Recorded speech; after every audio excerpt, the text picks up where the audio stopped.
religion. And then, you know, as well you should be, I guess, you know. I mean, it's everyone's prerogative to believe what you want, you know, and if you're that passionate about it, you know, fantastic. But, you know, just be careful when you talk about politics and religious practices or religion with people, you know, inside of the court or stuff like that. And that's what it's saying here. An official reporter may never neglect the work of the court in order to perform outside work.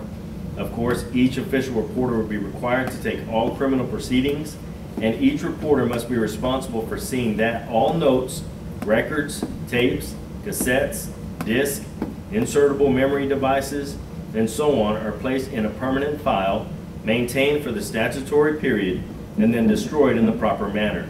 If any official reporter's employment is terminated, he or she must promptly transcribe and deliver all notes and records as required by the court.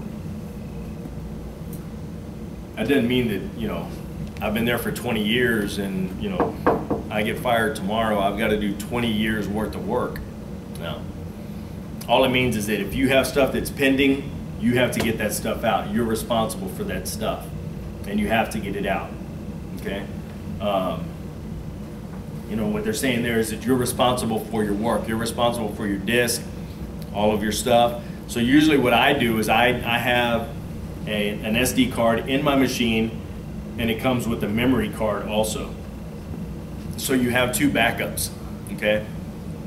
So usually when it's full, I keep my main one down at the courthouse, because that's usually where I need it, and then I take my backup home. So just in case something ever happens, I mean, not the whole thing is ever destroyed. You know, you always have that backup.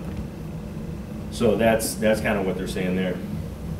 Any questions about any of the stuff that we just covered? You in the front. Do you ever store to the cloud as your backup? No, I don't. I don't. Is there? But I have an external hard drive that I back everything up to. So I back up about every week or so. Do you prefer that method to the cloud, or I mean, is there a reason? I've never really used the cloud. I've used it a couple of times and it was okay. Really what I was using it for was, you know, being able to put something in there and then go home and then drag it from there and work on it there. But I didn't really like the way that it did it, so you know, maybe I was doing it wrong, I don't know. But I just preferred backing it up on a little thumb drive and taking it home with me. So that was kind of the way that I did it. You in the back. The page rate, does that include cover pages and pages and all that? Yeah, yeah. So all of that's included, all the cover pages, all of the binding material, all of that stuff is included in it. But I mean, I haven't given someone a printed transcript in about a year now. Everything is sent email with the certified signature on the thing. So not even to the fourth court. I mean, they've gone completely paperless now. So all exhibits, transcripts, hearings, everything is done paperless. You send it in a PDF file and you send it to them. And it sends a little thing that says, you know, it was received, and then you print that little thing. So if they ever come back and say, you didn't file that thing. Yeah, I did. Here's my confirmation sheet right here. So it's actually pretty neat now. I mean, you know, when you guys get out, it should be completely paperless. You know, even the courts are going paperless, where you file motions and stuff online. You know, and instead of printing out motions and stuff like that and mailing it to other attorneys or having it delivered to other attorneys, you can send it by fax now. And fax is, as long as you keep that fax sheet that says, you know, the confirmation sheet, then it's good to go. And it's considered good notice. Okay? Do people really use faxes still? I mean, Yeah. 30-page transfer fax. Yeah. Well, not a fax. You send it in a PDF file by email. Oh, okay. Yeah, you email the transcripts to them, and then they print it. Or maybe you meant an actual fax machine where you're feeding it. No, I mean like attorneys do it. Attorneys, that's how they give notice, and it's a one-page thing. Hey, this is what we're coming for, this is what, you know, we're looking for, this is what, and you have, and really here in Bexar County, you have 3 days notice. You have to give them at least 3 days notice. So the day that you send it doesn't count, and the day of the hearing doesn't count, so really it's like 5 days. So they get 5 days notice, but really it's it's 3 days. And it's supposed to be working days, 3 working days. So you can't send it on a Friday for a hearing on Monday. You know, you can't do that. Any other questions about that? Examples of official reporting jobs. Official reporters work in federal court, in the trial level of the state courts and county courts, surrogate, probate, and family courts, in grand jury investigations, and in some city and village courts. Official court reporters may also work as legislative reporters for a federal or state government body. So that just kind of gives you an example of what some of the official reporters do. From a federal to a county, juvenile, probate,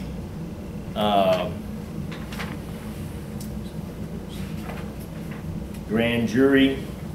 I mean, I've even heard of, you know, reporters having to go to municipal court, you know, where you do tickets, you know, because somebody wanted an official reporter there for their hearing or their trial on the ticket. So, I mean, you can go just about anywhere. Okay. All right, pretrial conferences. A pretrial conference may take place before a trial begins. Hence the word pre-trial. A pretrial conference is held in courts of record, those having a regularly assigned court reporter, to decrease the backlog of cases through settlement. Once a court calendar is printed, a day is set down for the pretrial conference. On this day, lawyers representing both sides in each case, or their representatives appear after receiving notice from the clerk, bringing all proof necessary to present a prima facie case. A prima facie case is a case that is legally sufficient. That is, it has legal merit to proceed. Okay? In personal injury cases, a plaintiff's attorney is expected to bring all bills of proof of damages plus medical reports so that the court and opposing counsel will be informed as to the extent of injuries, claims, and permanency of injuries. The court reporter is usually required to record important parts of pretrial conferences. Some judges ask that the court reporter be present to report every matter that is discussed and to prepare a summary of each case of the court's consideration and information. The court clerk also maintains a record of what happened during these conferences and marks off the calendar those cases that are settled, stricken, or ordered continued by the judge. So everybody kind of plays a part in these hearings. You know, so when they know, you know, and our clerk does the same thing. She sets the dates for the next hearings. You know, when they come in on a what's called the initial hearing, which is a Chapter 262 hearing. This is where the state comes in, removes the kids. The state has 14 days to bring that case to trial to see if they have enough evidence to have those kids removed and keep them removed. They get a court order beforehand and they explain to the judge. So it's really a short, you know, little thing. It's not even on the record where they call and say, hey judge, this is what we have. We have a judge, we have a baby that was born addicted to heroin, is on a morphine drip, days old, is having withdrawal symptoms or whatever. The mom tested positive for heroin also, and you know, we want to take the kid.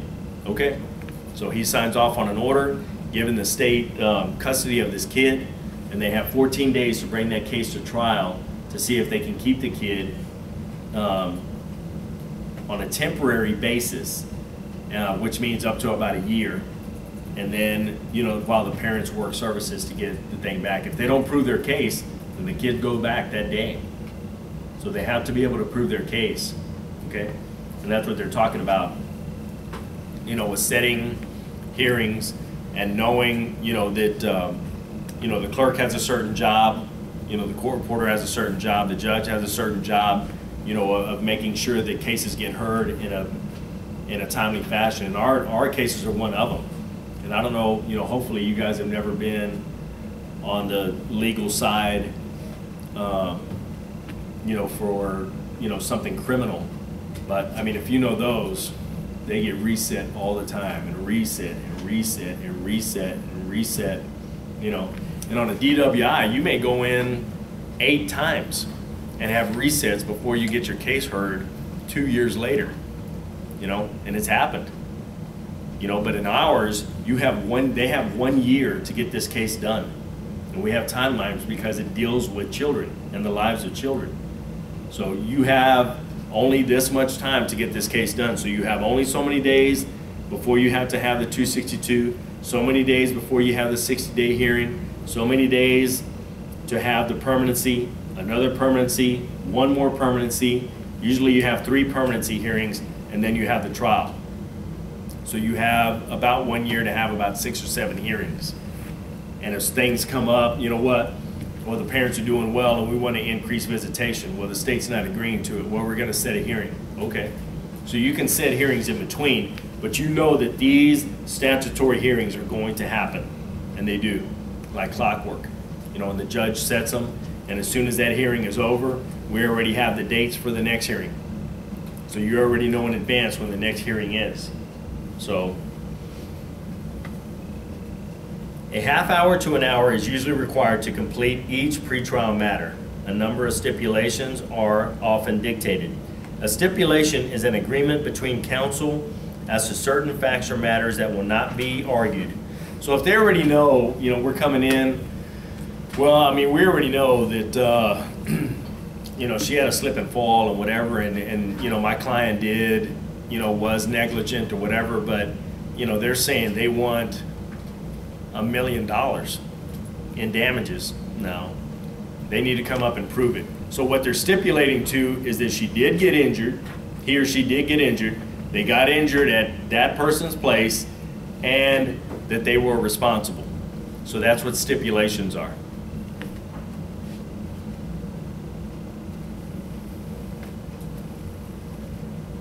At times, the judge may order depositions to be taken by one or other parties to a lawsuit at the pretrial conference. If the judge so orders, the depositions will be conducted between the pretrial conference and the date of trial. A freelance reporter is used to record and transcribe the deposition before the actual trial itself. For this reason, depositions are very often referred to as examinations before trial, EBT.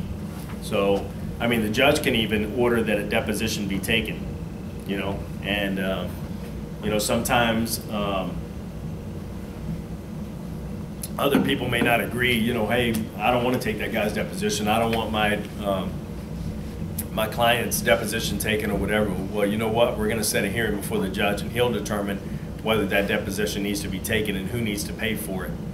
You know, because the guy's saying, well, I don't want to have to pay for it. Okay, well then let's go down and we'll tell the judge our stories, and then he'll figure out who's going to pay for the deposition. So sometimes it's, you know, that kind of stuff.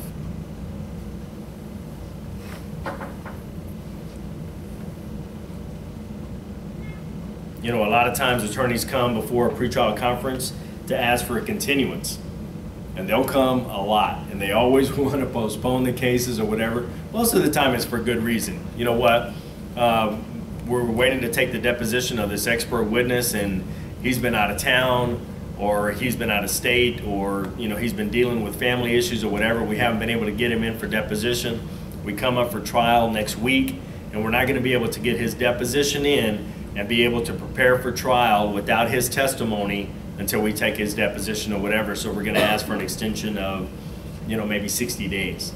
And they can't agree on it. The other guy's like, you know what, we do need to take a deposition, but we're not waiting 60 days. It's not going to take you 60 days to, you know, get this thing heard, take his deposition, and be ready for trial. We agreed to 20 days. And the judge comes in and says, you know what, we're going to split it in half, and maybe you get 35 days or 40 days. So you get a month or whatever, and then be ready for trial. But you have to get that deposition or whatever in before that time. If not, then you have to come back with good reason as to why you're not ready or whatever. So that's another pretrial motion, as a motion for continuance. Once pretrial matters are disposed of, the judge will issue what is called a pretrial order for the particular case. This order in effect sets the date, time, and place of the trial and charges all parties with the responsibility to be present at trial. And there's a picture of a pretrial order on the book, you know, and that's kind of what it looks like. So when they set that date for trial, you got to be ready to go. It's not, well, I think we're going to trial on that day. Absolutely not. That's an order saying this is the date of trial. Have your witnesses, everybody lined up, ready to go, because that's when it's going. And unless you guys can agree on a continuance or an agreed reset, then it's going on that day. And that's what they're talking about. Juries, you know, aren't present for preliminary examinations. In large municipal courts, assigned reporters regularly record and transcribe these proceedings. The hearings itself follows the regular trial procedure during direct examination and cross-examination of the prosecution's witnesses. Ordinarily, opening statements from both sides are given, and no jury instructions are given because no jury is there, so you don't have to worry about it. It's just a hearing where you come in and you know exactly what needs to be heard, and you kind of get to the point.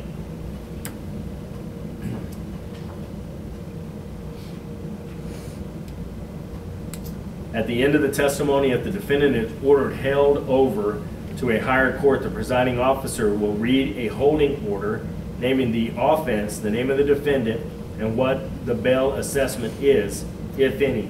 This order is kept in the file with the clerk of the court and may be secured by the reporter for comparison purposes.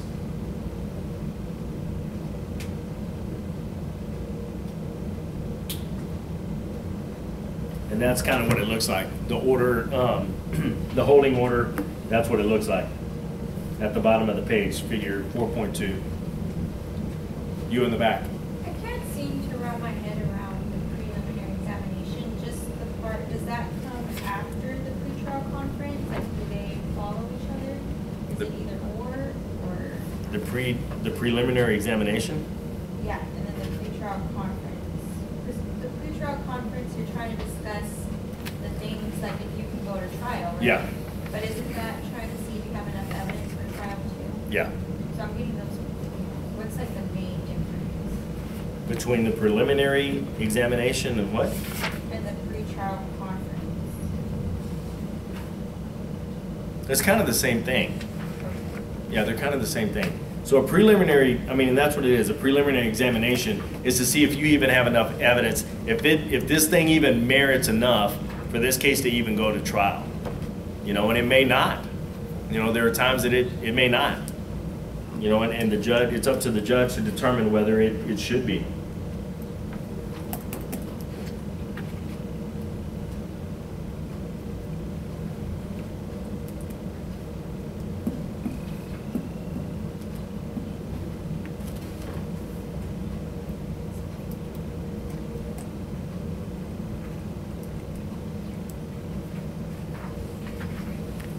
But a preliminary examination only determines whether the case can go to trial.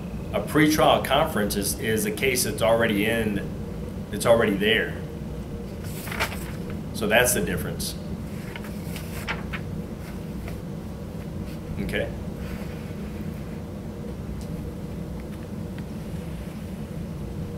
Any questions about the stuff we've covered so far? Grand jury investigation.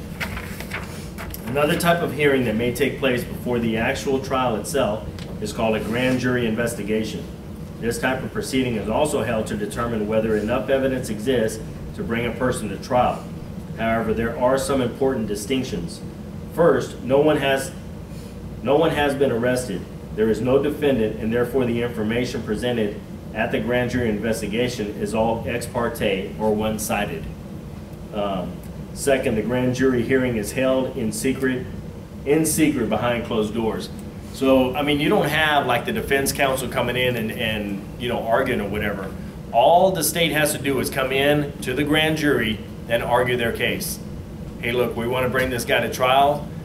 He was pulled over.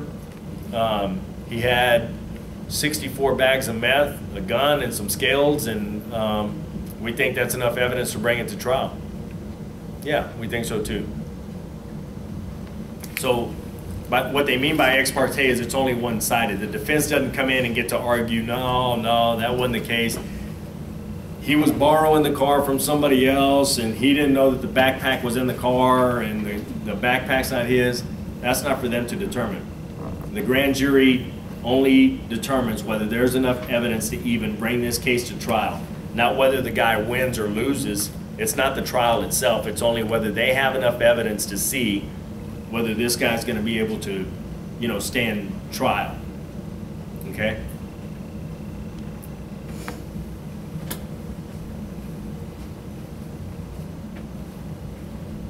A grand jury is selected from citizens of the community.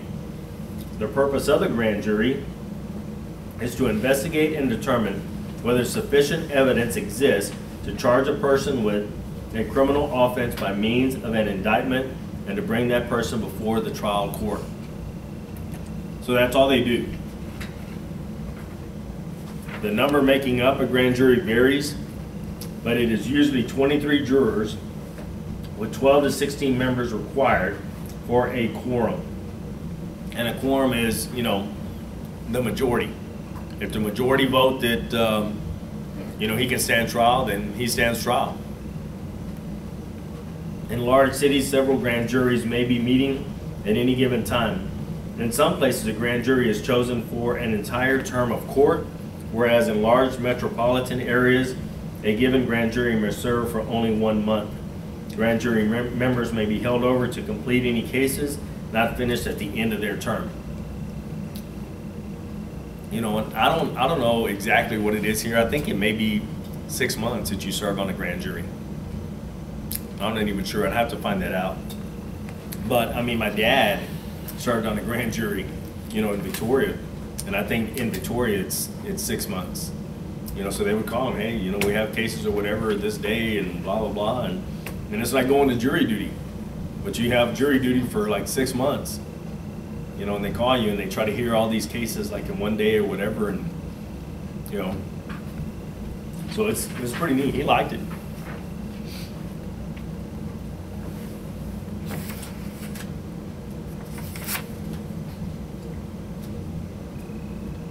Okay, I'm kind of confused. Mm-hmm. On page 27, where it says, but it is usually 23 jurors with 12 to 16 members required for a quorum. Is a quorum something different from, I'm not understanding A that. quorum is the